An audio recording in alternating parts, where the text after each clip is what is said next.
बारामतीमध्ये महाविकास आघाडीच्या उमेदवारांना प्रत्येकी 20 लाख रुपये देऊन माघार घ्यायला लावल्याचा आरोप युगेंद्र पवार यांनी केलेला आहे।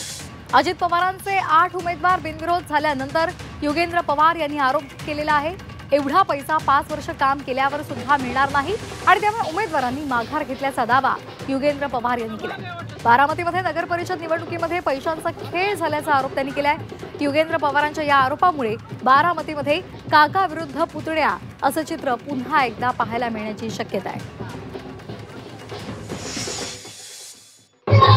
नाही काय त्या 8 पैकी साधारण 4 उमेदवार म्हणजे 4 सीटवर आमचे उमेदवार होते आणि एकेकाला त्यांनी 20 लाख रुपये तिथं असे दिलेत अशी चर्चा लोकांमध्ये आहे।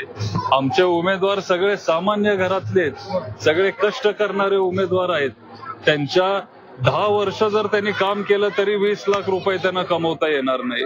एवढं सहज ते येतात 20 लाख 25 लाख जो काय आकडा असेल तो देऊन ते तिथं या 4 लोकांना त्यांनी फोडलं।